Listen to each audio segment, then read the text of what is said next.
The feral people of the Smoky Mountains in Appalachia are the least understood, potentially most dangerous threat out there. In the early 2000s, a young couple out of Ohio, they just graduated high school and decided they wanted to spend their summer in South Carolina with the young man's older brother. So they were an adventurous couple. They loved the outdoors. They loved to sightsee.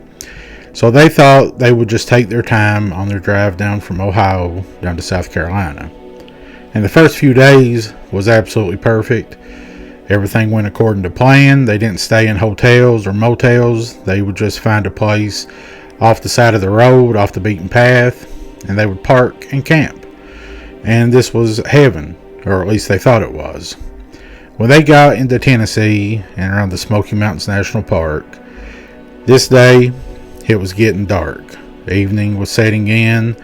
They were tired and decided that they needed to find a place to sleep. But again, they didn't want to pay for hotels or motels.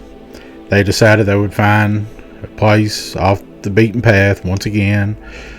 They would find somewhere secluded, no houses, and they would sleep. After driving around for quite a while, they found what appeared to be an old logging road.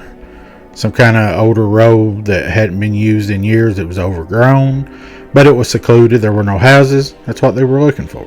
So they made their way down this grown-up road, and thankfully this guy had a huge F-150 pickup, and he drove probably at least a half mile, he thinks, before he found a little bit of a clearing and decided that's where they would sleep. It was getting dark at this point. They really didn't want the hassle of trying to set up a tent, building a fire, so they just reclined their seats back and decided they would sleep in the truck. At least they hoped to. After a little time went by, the young girl, she went to sleep pretty quickly. The young man, not so much. He was having trouble. He was tossing and turning in the seat, and at one point he had even contemplated getting out, setting up the tent, and trying that, but it was getting late and he really didn't want to do it. Eventually, he dozed off and he went to sleep. A short time later, around 2 a.m. or so, the young lady was woken up by what sounded like footsteps outside their truck.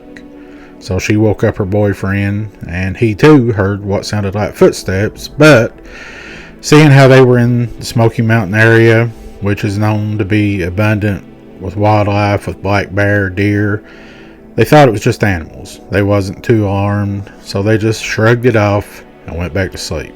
Probably 15 or 20 minutes go by. They both were woken up again by the sound of footsteps, but this time it sounded like multiple footsteps, and it was heavier than that of a deer or probably a bear. And so they both raised up, still sleepy-eyed, trying to make sense of what was going on. And they quietly listened, and they could hear these footsteps all around their vehicle. And at this point they were getting a little concerned, because they thought perhaps it was somebody, the landowner, or someone up to no good, and here they were in the middle of the Smoky Mountains with no weapon, no cell phone. This was before cell phones and things like this. And so they just sat quietly for a moment listening until the young man decided to flip on his headlights. And when he done this, about 20 yards in front of their truck stood 4 people who were covered in mud from head to toe. They had long stringy hair. They kind of looked like cavemen, and they were absolutely terrified.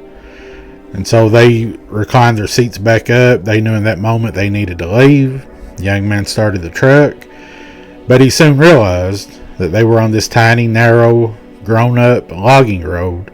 He didn't have a lot of options to turn around, but he knew they needed to leave, so he just threw it in reverse and started backing up the best he could, hoping to eventually find a wide place to turn. All the while, as he was backing up, every time his headlights would go off of these 4 people, they would get closer to the truck.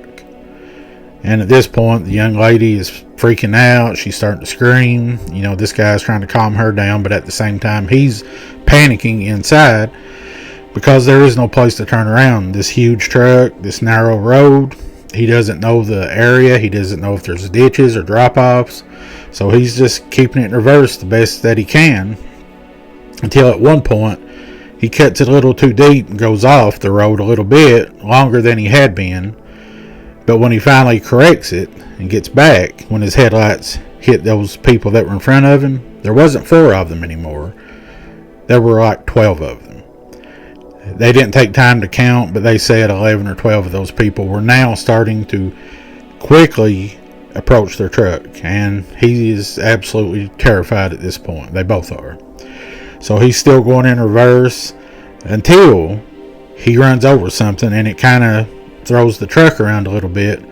And he's thinking in his mind on the way up here, I don't remember running over anything. He's not sure what it is, so he throws it in drive and guns it and shoots back over it, only to look in his side mirrors to reveal a tree. This tree was not there earlier. Something or someone, probably these people, had cut down a tree and was trying to block them in. And it was in that moment they knew that these people were a threat. They were trying to block them in miles from nowhere, and he knew that it was now a life or death situation. So he threw it in reverse once more, and he gunned it once more, shot over the log, and he knew that his only option at this point was just to back all the way out. There was no place to turn, or if there was, he didn't have time to find it. So slowly but surely, he made his way, backing out of this little windy road, until finally he got back to the main highway, which was a small 2-lane road. All the while, these people were following. But when he got to the road, he didn't look back. He just threw it back into drive and made his way toward town. Now, according to him, they did report this to the local police or the park rangers. They shrugged it off as just being people in the area camping, but they knew that they had encountered the feral people of the Smoky Mountains. The next encounter comes from a Smoky Mountain park ranger. And if you will listen to the stories out there, even though the Park Service doesn't recognize feral people or Bigfoot or ghosts, many of them, off the record, do have stories much like this one. This park ranger showed up to work one day, like he done every day, normal, beautiful, sunny day in the fall, and he was tasked this day with going to one of the remote areas within the park to check on something. It isn't clear what it was, but whatever it was, he had to park once he got there and make a hike, which took roughly about an hour. He had done this many times, so it wasn't nothing out of the ordinary. He wasn't scared of the park. He wasn't scared of nature or bears. So he got to this location midday, after noon, and he parked his truck, got his backpack, and started this hike that he had done many times, which again was about an hour hike in and another hour back out. And everything went according to plan. He made his hike, he got to where he was going, he was checking, I'm not sure, maybe like a fire tower or something, did his business, and started the journey back out. And by the time he was getting close to his truck, darkness was starting to set in just a little bit. In the fall, it gets darker earlier, especially when you're in the mountains. The trees, the leaves, they block out the sunlight. When he was almost within sight of his vehicle, he began to hear something where his truck was parked. So he stopped to listen, and it sounded like something going through his truck. And his first thought was a bear, because black bear are notorious. If you have food in your vehicle, they will get inside. They will tear up everything to get inside. So he very slowly, methodically positioned himself to try to get a view of his truck just to see if this was a bear. But when he got it within sight, he could see his truck.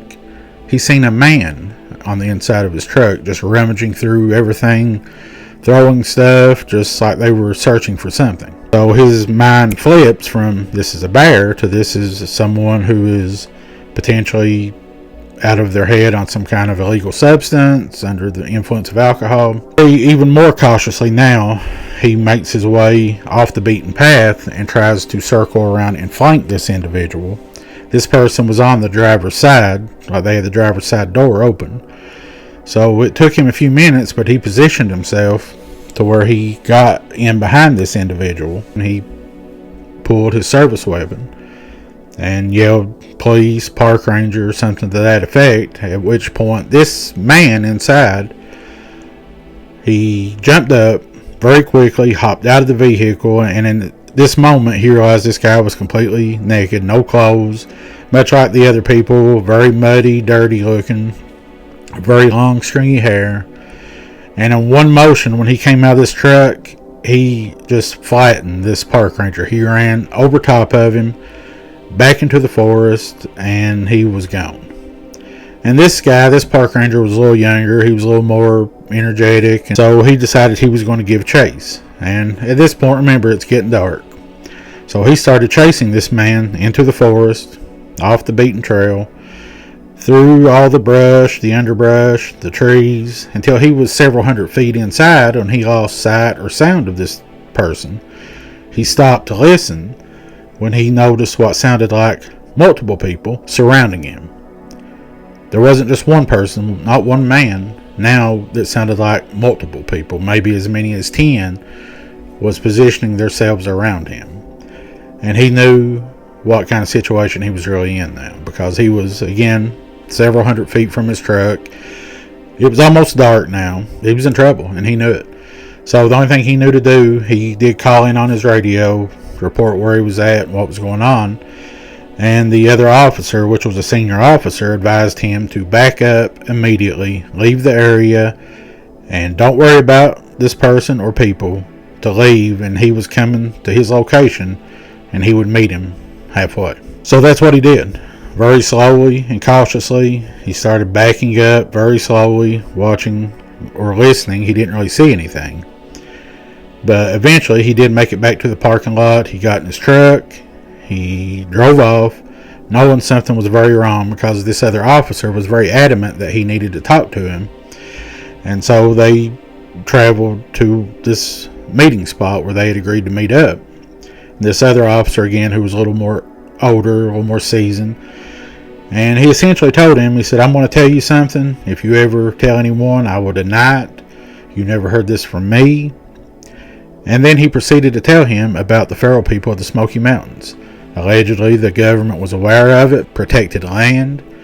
They thought it would be the safest option just to leave them there, because there shouldn't be any hunters or things like that. And for the most part, they don't bother people. But on occasion, it does happen. This forever changed how this young park ranger did his job, because he knew it wasn't just wildlife he needed to be concerned with. There was a real threat out there. If you've ever encountered a feral person of the Smoky or Appalachian Mountains, I want to hear about it. And also, I would appreciate it if you would like and subscribe, because I will have many more stories like this coming soon. Also, with more long-form overnight investigation into haunted locations, Bigfoot, feral people. Let me know in the comments where you'd like to see me go. And also, you can follow me on TikTok, Instagram, and Facebook under the Supernatural Sleuth. Thanks for watching. Have a great day. God bless.